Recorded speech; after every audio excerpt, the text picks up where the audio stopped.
بسم اللہ الرحمن الرحیم۔ السلام علیکم ورحمۃ اللہ وبرکاتہ۔ سامعین، آج کی ویڈیو میں بیان کروں گا کہ موت کے بعد راکھ بکھیرنے والے کی مغفرت۔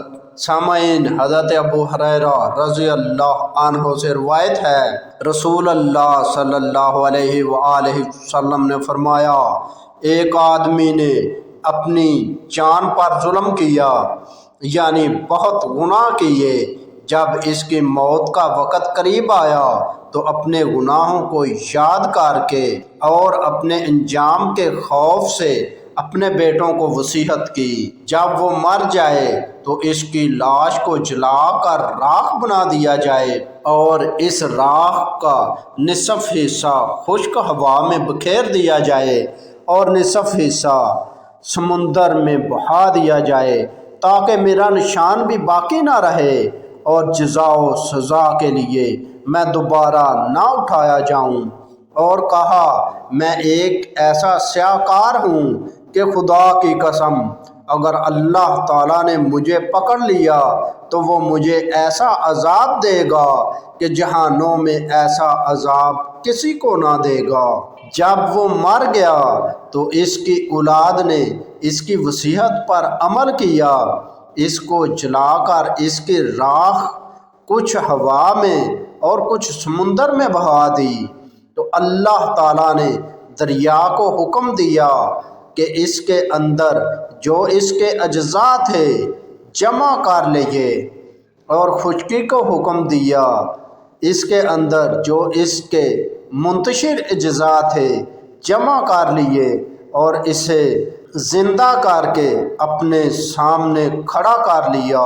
تو اللہ تعالیٰ نے پوچھا، تو نے ایسا کیوں کیا؟ تو اس نے کہا، میرے پروردگار، تجھے اس کا بخوبی علم ہے کہ میں نے یہ کام تیرے ڈر کی وجہ سے کیا۔ تو اللہ تعالیٰ نے اس کو بخش دیا۔ سامعین، یہ زمانہ ماضی کا ایک سچا واقعہ ہے اور ان حضرت صلی اللہ علیہ وآلہ وسلم نے اپنی امت کو یہ واقعہ سنایا۔ سامعین، اب ذرا سوچئے کہ اس شخص کی یہ وصیت بڑی احمقانہ تھی، بلکہ غور سے دیکھا جائے تو کافرانہ تھی، اس لیے کہ وہ شخص یہ کہہ رہا تھا کہ اگر میں اللہ تعالیٰ کے ہاتھ آ گیا تو مجھے بہت عذاب دے گا، لیکن تم لوگوں نے مجھے جلا کر راکھ بنا کر ہوا میں اڑا دیا، تو پھر میں اللہ تعالیٰ کے ہاتھ نہیں آؤں گا۔ معاذ اللہ، یہ عقیدہ رکھنا تو کفر و شرک ہے۔ گویا کہ اللہ تعالیٰ راکھ کے ذرات جمع کرنے پر قادر نہیں ہے، لیکن جب اللہ تعالیٰ نے اس سے پوچھا کہ تو نے یہ کام کیوں کیا، تو اس نے جواب دیا کہ اے اللہ، آپ کے ڈر کی وجہ سے۔ تو اللہ تعالیٰ فرمائیں گے، اچھا تو جانتا تھا کہ ہم تیرے رب ہیں اور مانتا تھا کہ ہم تیرے رب ہیں، اور یہ بھی مانتا تھا کہ تو نے ہماری نافرمانی کی ہے، اور اس نافرمانی پر تو شرمندہ بھی تھا اور نادم بھی تھا، اور تو نے اپنے مرنے سے پہلے اپنے ان گناہوں پر ندامت کا اظہار کر دیا تھا، اس لیے ہم تیری مغفرت کرتے ہیں اور تجھے معاف فرماتے ہیں۔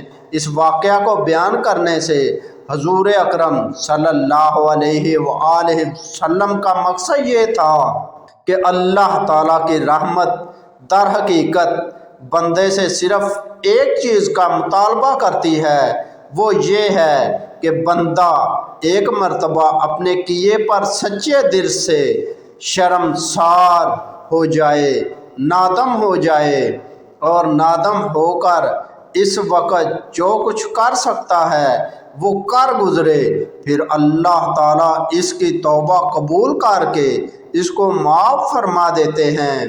اللہ تعالیٰ ہم سب کو صحیح معنی میں اپنے گناہوں پر نادم ہونے اور توبہ کرنے کی توفیق عطا فرمائے اور اپنی رحمت سے ہم سب کی مغفرت فرمائے، آمین۔ قابل احترام دوستوں اور بزرگوں، کسی اللہ کے بندے کے گناہ زمین و آسمان کو بھی بھر دیں تو ایسے شخص کے گناہ بھی اللہ تعالیٰ کی رحمت کے خزانے کے سامنے کوئی حیثیت نہیں رکھتے۔ حضرت تھانوی رحمۃ اللہ علیہ فرماتے ہیں، ایک مچھر ہاتھی پر بیٹھ گیا اور پھر آرام کرنے کے بعد ہاتھی کے کان میں جا کر کہنے لگا، میاں ہاتھی، میرے بیٹھنے سے تمہیں تکلیف تو نہیں ہوئی؟ تو ہاتھی کہنے لگا، مجھے نہ تمہارے آنے کا پتہ چلا نہ جانے کا۔ اسی طرح ہمارے گناہوں کے سمندر بھی اللہ تعالیٰ کے سامنے ایک ذرہ کی بھی حیثیت نہیں رکھتے۔ جتنے بھی گناہ ہوں، اللہ سے نادم ہو کر سچے دل سے توبہ کریں تو اللہ تعالیٰ معاف کرنے والا اور رحمت کرنے والا ہے۔ دوستو، امید کرتا ہوں کہ آپ کو میری یہ ویڈیو پسند آئی ہوگی۔ اگر ویڈیو پسند آئی تو ویڈیو کو لائک کریں، اپنے دوستوں کے ساتھ شیئر کریں، اور ایسی اچھی ویڈیو دیکھنے کے لیے ہمارا چینل مہربان وائس ٹی وی سبسکرائب کریں، اور اپنے بھائی اشفاق احمد کو اجازت دیجیے۔ اگلی ویڈیو تک کے لیے اللہ حافظ۔